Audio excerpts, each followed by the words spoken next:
2024 жылдан бастап жұмыс берушінің міндетті зейнетақы жарналары енгізілді. Бас кезінде жарнаның көлемі жалақының 1,5%-ын құраса, 2028 жылға дейін кезең-кезеңімен 5%-ға дейін көтеріледі. 2024 жылы 1 қаңтардан бастап жұмыс берушілер өз қаражаты есебінен жұмысшылар үшін қосымша міндетті зейнетақы жарналарын жасайды. Еңбек және халықты әлеуметтік қорғау министрлігі жұмыс берушінің есебінен аударылатын міндетті зейнетақы жарналары туралы ақпаратты жариялады. Осылайша зейнеткерлікке шыққан кезде бұл жұмыскерлер қосымша жинақтаушы зейнетақы төлемімен қамтамасыз етілетін болады. Бұл шара қазақстандықтардың жас буынын қолдауға бағытталған, себебі олардың зейнетақы мөлшері зейнетақы аударымдарына тікелей байланысты болады. Зейнетақы 3 компоненттен: мемлекеттен базалық зейнетақы, жинақтаушы зейнетақы, бірыңғай жинақтаушы зейнетақы қорына аударымдар есебінен және шартты жинақтаушы зейнетақы жұмыс берушілердің жарналары есебінен құралады. Жұмыс берушінің міндетті зейнетақы жарналарын енгізу әсіресе ынтымақты өтілі жоқ 1998 жылға дейінгі немесе жүйедегі өтілі аз азаматтар үшін өзекті дейді министрлік мамандары.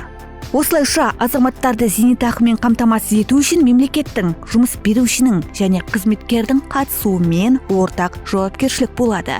Бұл экономикалық терроризм. Кәсіпкерлер жұмыс берушінің 5%-ық міндетті зейнетақы жарнасына қарсылықтарын осылай деп білдірген болатын. Айтуларынша, міндетті жарна жұмыс беруші мен қызметкер ішінде тиімсіз екен. Егер 5%-ық жарна қосылатын болса, жалақы қорына түсетін ауыртпалық 41%-ға дейін жетеді. Ал бұл әлемдегі орташа көрсеткіштен де көп дейді кәсіпкер. Салдарынан кәсібін адал жүргізіп отырған бизнесмен жалақыны көлеңкелі жолдармен төлеуге мәжбүр боладымыз. Жұмыс берушінің міндетті зейнетақы жарнасын енгізу кәсіпкерді жалақыны конвертке салып беруге мәжбүрлейді. Тиісінше зейнетақы қорына түсетін пайда төмендейді. Қазір кәсіпкерлер үшін қолайлы жағдай жасау керек. Себебі бизнес дамыса, тұрғындардың тұрмыс жағдайы да жақсарады. Бюджетке түсетін салық пен бюджеттік емес қорлардың да пайдасы артады дейді кәсіпкерлер.